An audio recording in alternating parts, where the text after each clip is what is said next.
Most every vote at the Second Vatican Council was an almost overwhelming unanimity, except one, and that was concerning the issue about whether Mary should be placed in a separate document or whether she be included in the document of the Church. How did that turn out?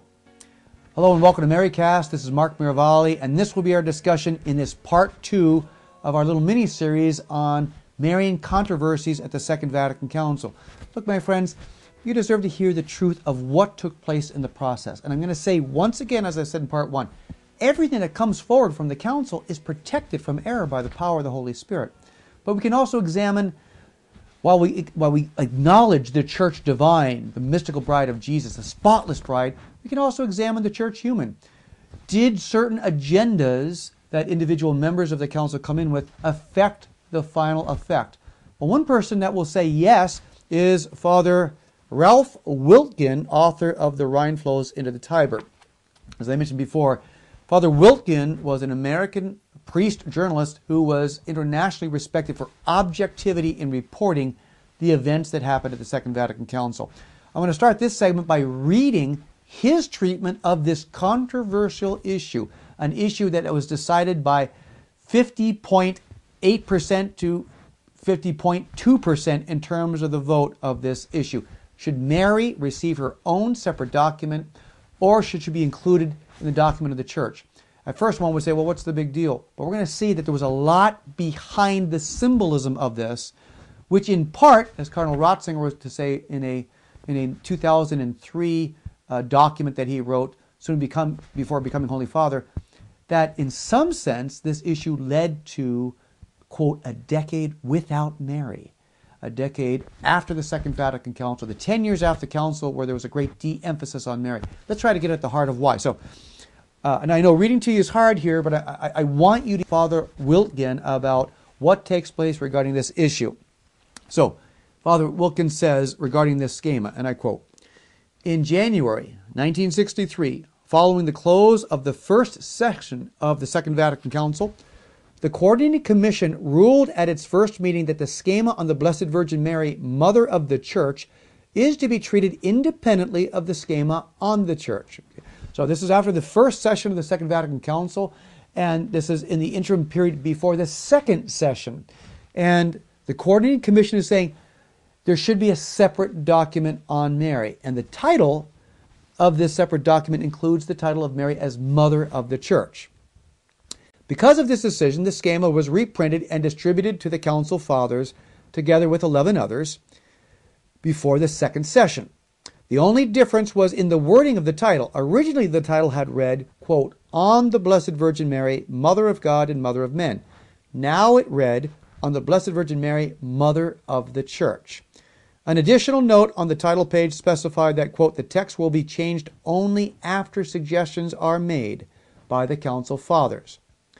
When the German and Austrian Council Fathers received their copies of the schema, they asked Father Karl Rahner to prepare comments on it for presentation at the forthcoming Fulda Conference. Now, the Fulda Conference was not part of the Second Vatican Council.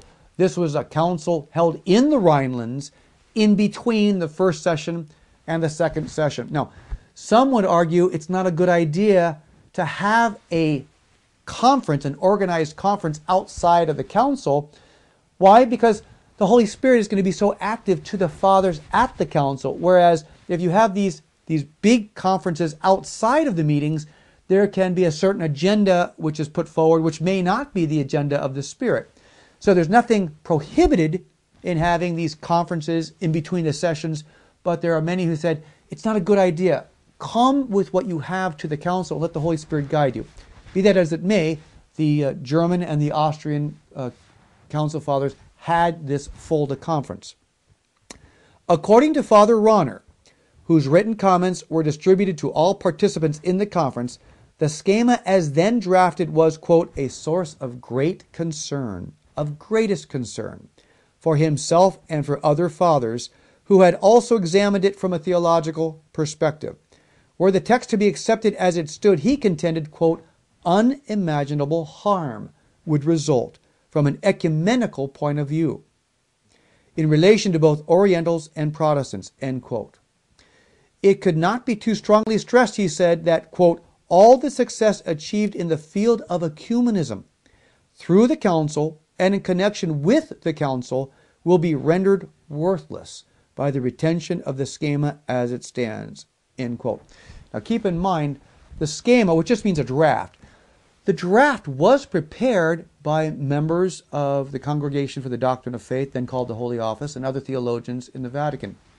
Father Rahner is saying that as it was written, it would be, as you heard, it would cause unimaginable harm to ecumenism. So he's starting with a very strongly critical perspective of what was written by the experts from the Congregation of the Doctrine of Faith, then called the Holy Office. It would be too much to expect, continued Father Rahner, that the schema on the Blessed Virgin could be rejected as simply the schema of the sources of revelation.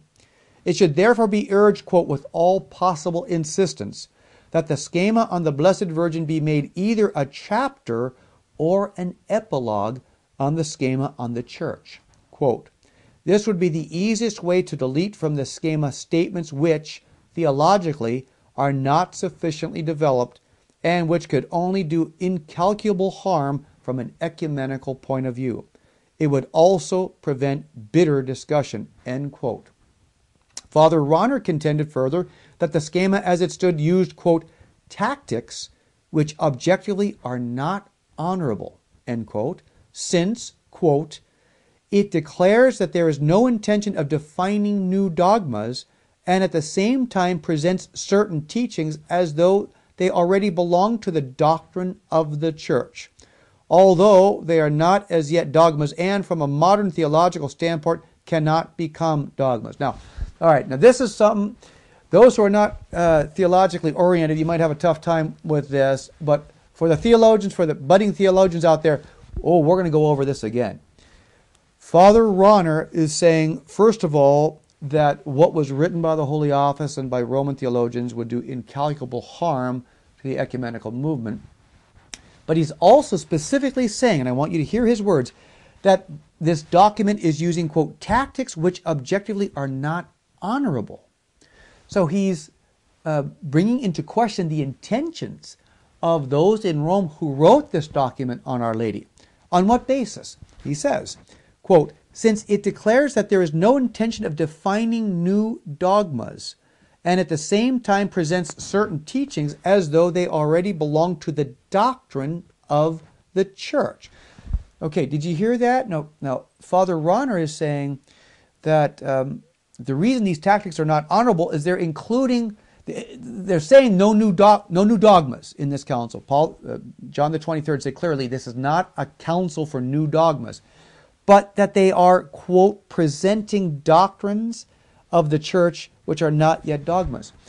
What theologically is an error with what Father Rahner is saying is that something can be a doctrine without being a dogma.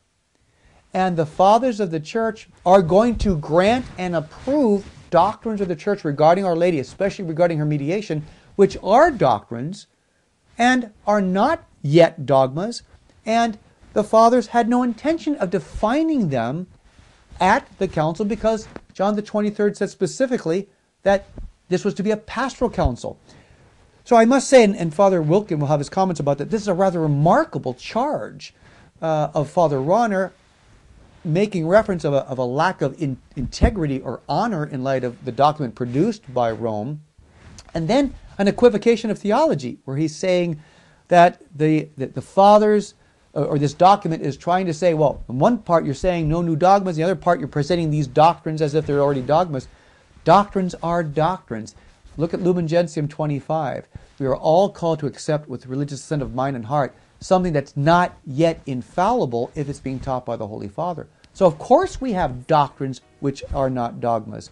And we're going to hear Father Wiltgen's examination of this further, saying this is something that indeed was pointed out by Father Rahner, which led to a real confusion later. A dogma is something solemnly defined by the Church as such. A doctrine is an ordinary magisterial teaching by the Church which has stood the test of time and is taught by the level of the ordinary magisterium. The original schema posed as dogma, things that were dogma, and posed as doctrine, things that were doctrines. We're just getting into the heat of this battle, so stay with us with part 3 of Marian Controversies at the Second Vatican Council.